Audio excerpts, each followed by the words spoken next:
test. Yeah. And Bill will tell you when. Yes. Anytime you're ready.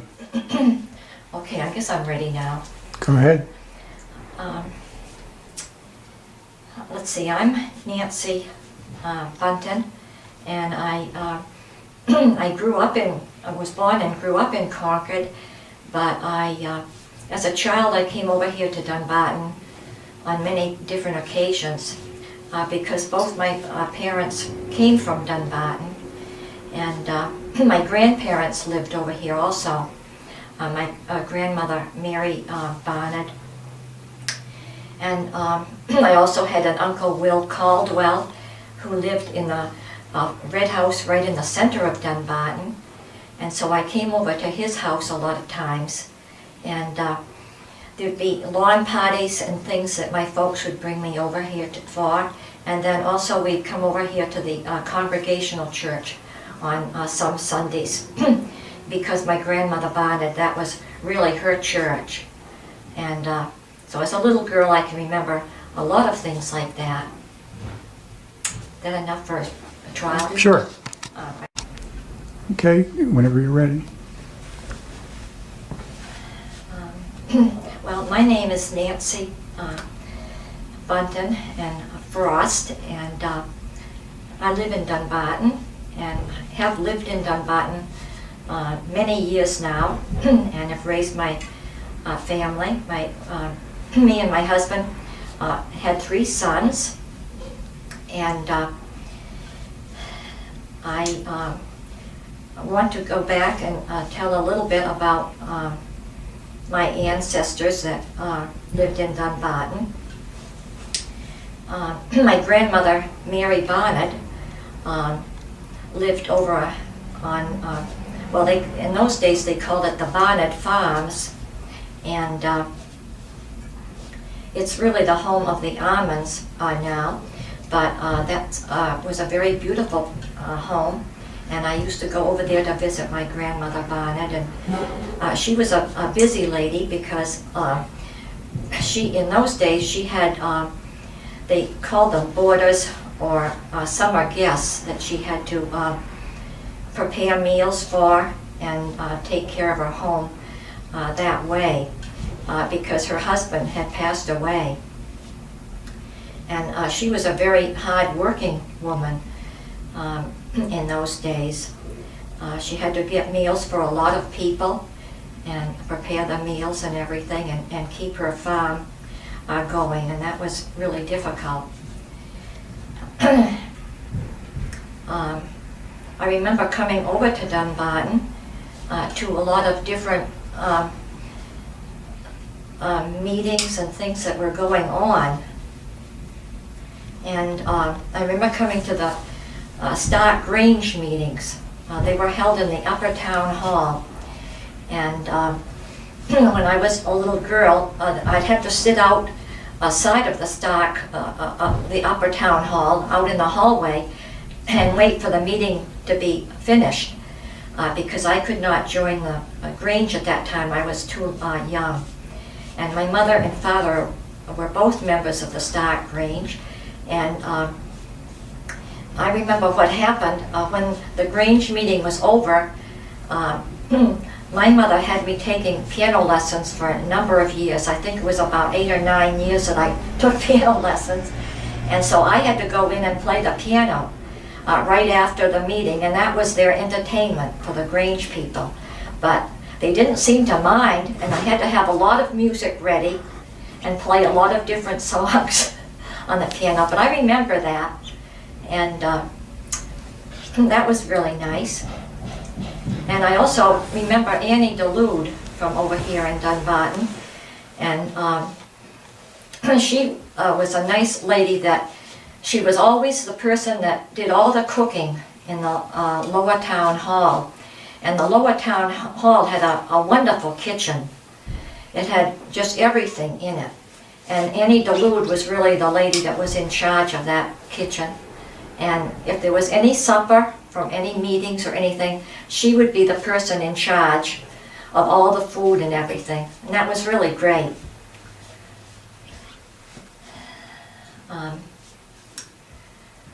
I used to come over for parades and watch the parades from my Uncle Will's house. And that was, again, it's the red house that is right near the cemetery in the center. And that's a very interesting colonial house too, because it really dates back, well, I think to the 1700s. And they had a lot of different interesting features in that house. It had one room that had no windows in it at all, and no one used that room very much. Can I have a break? Sure. All right. My name is Nancy Bunten Frost, and I want to talk about what it was like when I was growing up on Maplewood Farm. It's over in the outskirts of Concord, really located on Stickney Hill Road. And I was the youngest of 7 children, and my father operated a dairy farm, and we had lots of milking cows, and it was a very busy place, and everyone had to work very hard on that farm. And I have a lot of memories of it growing up. I had to go out and, well, one of my jobs was I had to go out and bring the cows in from the fields around 4:30 or time before they had to be milked in the barn. And so I had to do that every day, go out and gather up the cows. And I never got hurt. Many of the cows had really long horns and everything. They were Guernseys and Ayrshire cattle. And I did that, and I helped place them in their stanchions, because the cows sort of knew how to walk up the path to the barn, and they knew just where they were located in the barn, and they would just walk right into their stanchions. That's how it was. And we had metal stanchions in those days too, and I would just have to go around and sort of lock up the stanchion after the cow had gone into it, all by themselves. They just did that. They knew how to walk into the barn, and they were ready to after being out in the field all day. I didn't have to, my father never allowed his daughters to milk cows. That was a job that he had just for certain people. I did have to carry some pails of milk up from the lower section of the barn and take them into the milk room. And I had to do that. I didn't really work very much in the milk room. That had to be a very sanitary place, and my brother Bill, my oldest brother, was in charge of the milk room and the bottling up of the milk and everything that had to be done every day. We also had a milk route to Concord, and sometimes, not every time, but sometimes I would go and help my brother Bill deliver the milk to people who lived in Concord.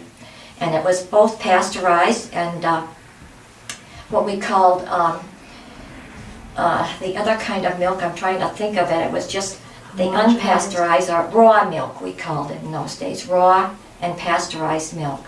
And people in those days, a lot of them preferred to buy the raw milk. They thought it was clean and everything, and did not have any bacteria or anything in it, and they were just happy to buy that type of milk.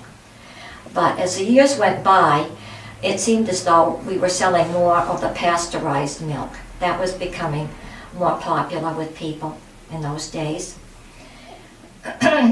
I did have to help with the haying on the farm.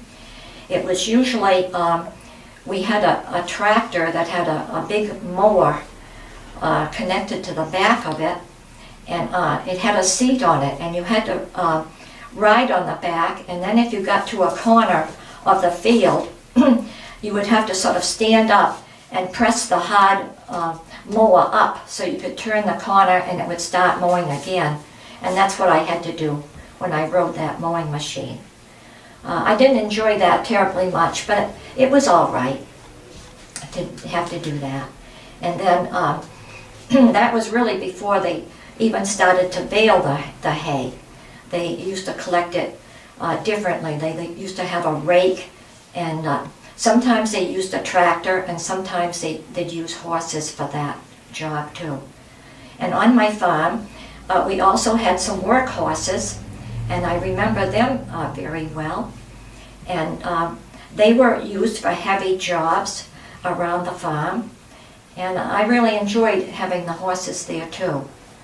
And so it was mostly milking cows, baby calves, and horses that we had.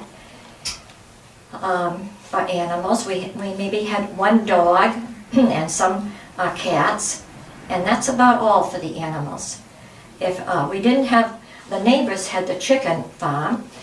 We had a neighbor up the road, and they had a very large chicken farm, and that's where we got our food for chickens and our eggs and everything there. My mother worked very hard too on the farm. There was an awful lot of cooking. She had to cook a lot of meals, and I had to help her with that work too. So that was mostly what happened, I think, on the farm. But it was a wonderful place to grow up on. Stop, I guess. Okay. It was very hard to have them go away too. If we didn't, some of them we raised, and if they weren't the right kind of baby calf, they would have to go away, and a man would come in a truck, you know, and take them. That was very hard. Yeah. Yeah, I think cried things like that. sometimes. Because we want kids to be interested, and I don't want to get them all. That's right. So So we should shy. rent, you know, the home, the farm. Yes, and he turned it over to my older brother Bill to be in charge of the farm. How long did Bill keep it for? Oh, he kept it for a lot of years. But it's still in operation? He actually, well, not really in operation. It's still there with all the land and everything is in place. They haven't developed it or anything like that. The land is there, and my nephew Billy Jr. is living there. Okay, so... But they sell the hay Mhm. to some people. Some farmer in Hopkinton comes and cuts the hay. But all the barns are closed and everything. So it's more of a gentleman's farm at this point? Yes, it's more of a gentleman's farm at this point. Mhm. I'm so glad it's still in your family. Yeah. Yes, it is. I know it. And I That's wonderful. don't know what's going to happen now because my brother Bill has passed away and his wife Marguerite has died. In fact, she died last April. And Billy Jr., one of their sons, is living there now. And he's a very nice, my nephew's very nice, a young fellow. And I talk to him a lot, or sometimes I go over and see him on a Sunday afternoon or something. But he's going to live there for a while, and I don't know what's going to happen. I hope they put it in a conservation easement type of thing. That would be great if they could do that. There's a section of it that got cut off. My father was still alive and living over in Dunbarton then. When the Route 89 went through, they had to put it through the land there. And it sort of comes around near Hopkinton Road, and it's in between Hopkinton Road and Stickney Hill Road. And so when they put Route 89 in, they cut off some of the farmland to Maplewood Farm. And so there's a whole section on the other side of 89 that my nephew has sold it to St. Paul's School, I think. He said the city of Concord was interested, and then St. Paul's School people wanted that land, he thought. And so it's been sold, a few acres. And he said they received $60,000 for it. But that part has been sold, but the other part of the farm has not been sold.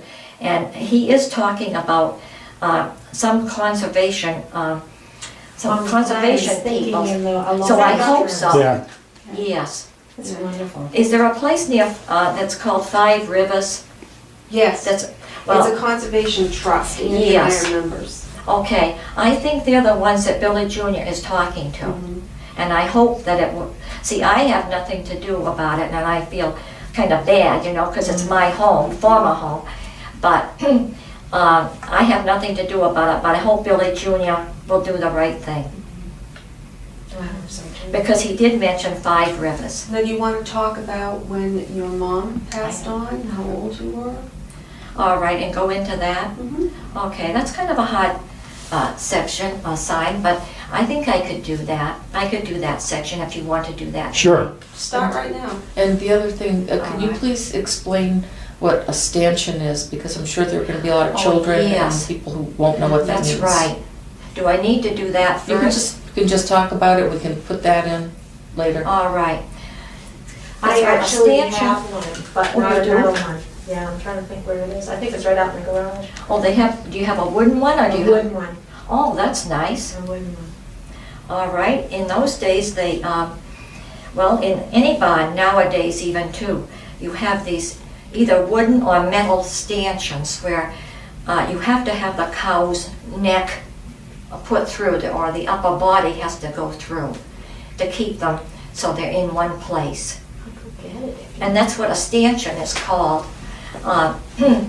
And you kind of have to shut them into it. They still have room around their neck and their head, but they're confined, a cow is, to it. And it's right up near the section where their food is. Their head comes out to where there's a kind of a dug-out section where you can put the hay and the grain. And they also have, usually they have water at that stanchion too. Because on the farm that I lived in, even way back when I was a little girl, they had the water pipes coming into the lower barn, and they had the water coming into the stanchions. So all the cow would have to do is press its nozzle, well, I don't know if that's the cow, they'd press their nose or their face or head down into the nozzle, and they would be able to get water. That way, just come automatically on. And then they'd be in the stanchion to be milked. Yes, and they'd be in the stanchion to be milked. And that's how it was. And in the Maplewood farm over there, the stanchions are down in the basement level. It was all cemented. It was very nice. It was all cement that they could wash down with the cows. And then they had these metal stanchions there, and that's where all the cows were kept, in the lower level. And then there was sort of a middle level where the hay was stored. And that was very nice, and we stored an awful lot of hay there.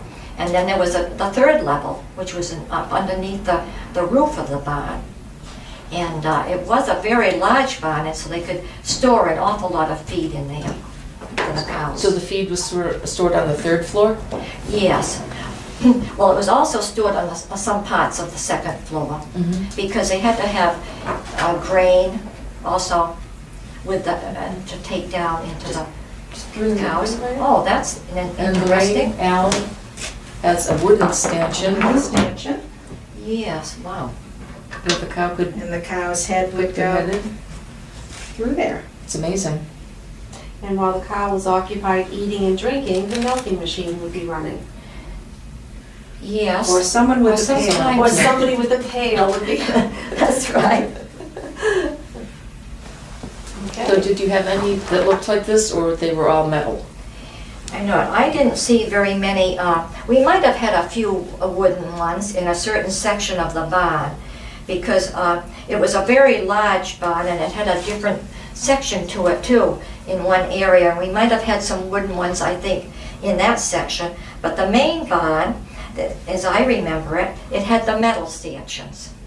And it was on a cement floor, and everything around it was all cemented.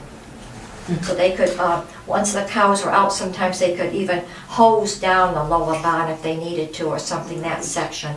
The middle section of the barn was where they would put the hay and the grain for the cows. So all the cows would be facing into the middle of the barn, that way. And so what we call the clean section is this whole large area in between where the cows were. They would be facing each other, the cows were, in two different lines.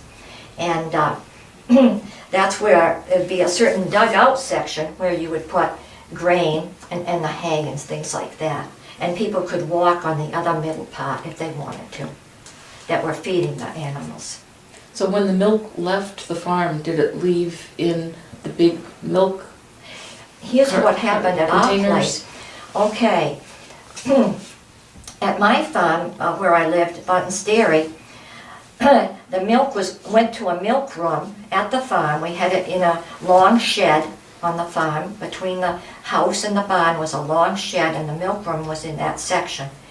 And so in our farm, the milk went directly to the milk room, and it was either pasteurized or treated for raw milk, that they called it in those days, and bottled up.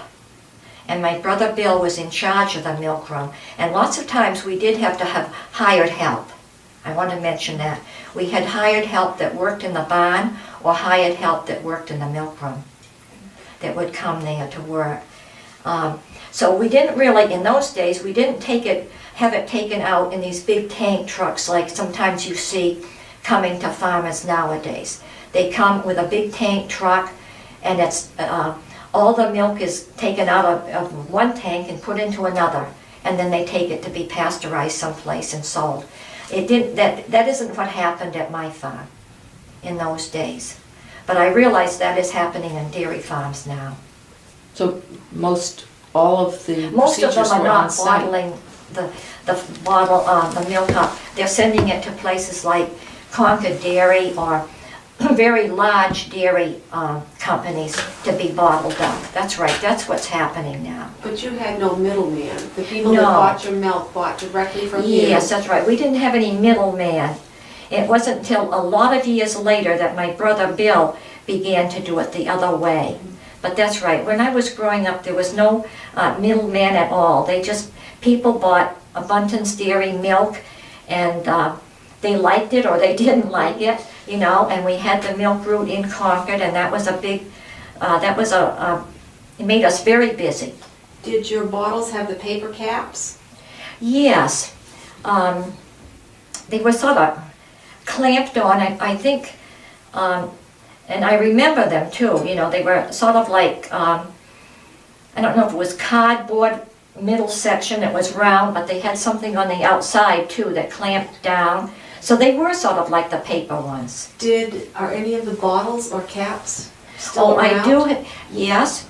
I have a Bunten's dairy bottle at home, and I should have brought it, I guess, but I do have one.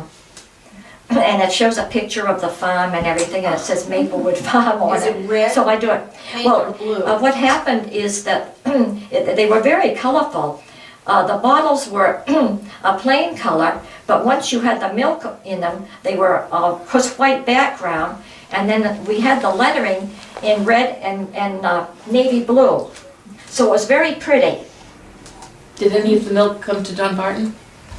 Yes, I think so. I think some of the milk came over here because people knew us, but most of the route was in the Concord area. It really was. There might have been some Dunbarton people, I think, that came to my place, the farm, and picked up milk too, because our route actually wasn't over here. So when you brought the milk to people, would you pick up the empty bottles and That's bring them back? right. That's Then what you had to happened. bring all the bottles back. Yes, and have to have them go through the real sterilization Right. of washing in the milk room. So my brother Bill had to work very hard. And he did have some help sometimes too, but that's what he did in the milk room. And I can remember as a little girl, watching him. But they kept me out of there quite a bit because it was supposed to be a sanitary place. And so I couldn't go in there very much. And we also had a freezer too, and that might have been unusual in those days. We had a walk-in freezer and a place where they could store the milk too. We had two kinds of places where they could walk in with the bottles of milk and keep it very cold, and we had to have that. Did you ever make cream or butter?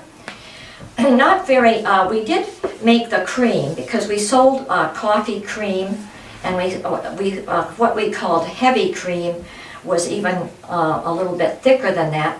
So my brother did have, there was a machine there in the milk room that he could do that because we did sell the cream. So it was mostly milk and cream. We didn't sell ice cream or anything like that. So it was just always milk or cream and two kinds of milk, the pasteurized and the raw. Did you ever make butter for your home consumption? Did you make your own butter? Well, I can remember my mother making it sometimes. She would do that. But I don't remember it an awful lot as far as making our own butter. But I know she could do it. But I think she was awfully busy. She had a lot of family to cook for because I was the youngest of 7 children. And she had a lot of mouths to feed. And she did a good job of it though too. And I was the youngest of all the family, and so sometimes when I was growing up, a lot of them they were not living at home, or some of them were helping on the farm at that time, and that's what happened. But some of them had moved out to their own homes too, when I was growing up. That's a good segue. I think they had a lot of the things that were left. And in my case, I sort of moved out as a young woman, and I didn't think to take certain things that meant something to me, and they were left there on the farm. And I was thinking a lot of those things I think are still there. There are rooms in the barn, maybe where they are, and I was thinking if Billy Jr., ever talks about having a sale or something, maybe I should ask him about some things. I probably should. I'll ask him, do they have some, we didn't use cowbells an awful lot because you see we had so many cows. It was kind of a different situation. People that had maybe 1 or 2 cows and they put them out to pasture, they would put cowbells around them so they could hear where they were maybe or something. But we didn't really have that situation there. How many cows do you think you had?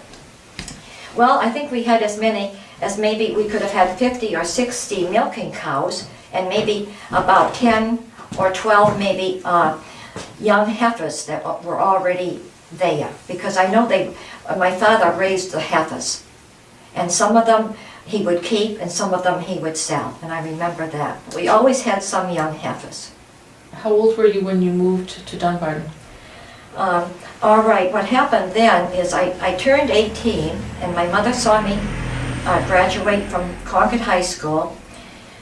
She said she wanted to see that because she was very ill at that time. She had been ill with heart trouble for about 5 years. And so the fall of 1952, when I was 18, she passed away. She died. And then my father, I don't know what happened with him. He seemed to want to give up the farm and move over here to Dunbarton and retire. He said he was ready to retire. And so he bought the red house in the center from actually Uncle Will had passed away and left it to my Aunt Olive Barnett. And so he actually bought the house from Olive Barnett, my aunt. And he moved over here. And since I was living there, I moved over here too, to Dunbarton. And that was kind of a very difficult time for me because I was young and everything. And then after a couple of years, he met Martha Fanning, who lived here in Dunbarton. And she lived in J. Wilcox Brown's house in those days. And she had lost her husband, Dr. Fanning. And he and Martha got married. And then they lived in the house in the center. They lived in the red house. They didn't want to live in the other place for some reason. And so she sold it. She sold her home and lived there. And at that time, I moved back over to my Maplewood farm. My brother Bill and Marguerite, they thought that I wasn't too happy with the situation maybe in Dunbarton. And I was working. I had a job in Concord. I had gotten myself a secretarial position in Concord at Concord Electric Company. And so I went over there to live for a few years until I got married and met my husband. So that was very nice that I could go back there and stay. And that's what happened. So you met your husband, and maybe you can talk about him for a moment, just say his name Okay. and what he did. All right, I met my husband, Charles Frost, and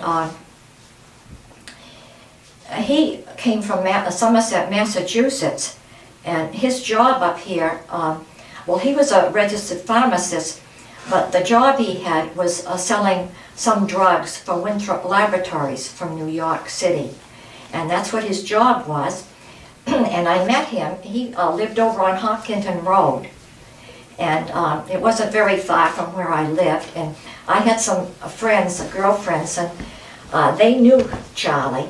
And they sort of fixed me up with him one day. And that's how I happened to meet him. But he did come from Somerset, Mass. And that's where his mother lived at that time, too, down there in Somerset. And so Charlie and I, we dated for quite a few months, and then we ended up getting married. And we married, our wedding was really at St. Paul's School, because that's where I had been brought up and went to Sunday school in the little chapel at St. Paul's School. So our wedding was in the little chapel there at St. Paul's School. That was very nice. We got married there and had a reception in one of those buildings at St. Paul's. And we had the Reverend Charles Webb. He was the person in charge there in those years. And that was really wonderful, because I had always gone down there to Sunday school for many years in that place. And I was brought up as an Episcopalian, and that was really nice. How did you end up moving to Dunbarton? Back to Dunbarton? Oh, let's see. Well, I know we married and we lived in Pembroke for a short few years. We bought a house there up on Pembroke Hill Road, and Charlie, of course, was working in New Hampshire for all these years. And I don't know how we happened. I think my father told me about the Hammond house that was on Grapevine Road. He mentioned that it was for sale and everything. And so we went over to look at it. And I think the year was like 1961. And we liked it a lot. It had a lot of land with it. It had 140 acres and everything, and that's what we wanted, a place in the country. And so right away we decided that we wanted that house. And at that time, Olive Hodgman had been living in it for a few years. That family had bought it from the Hammonds many years before.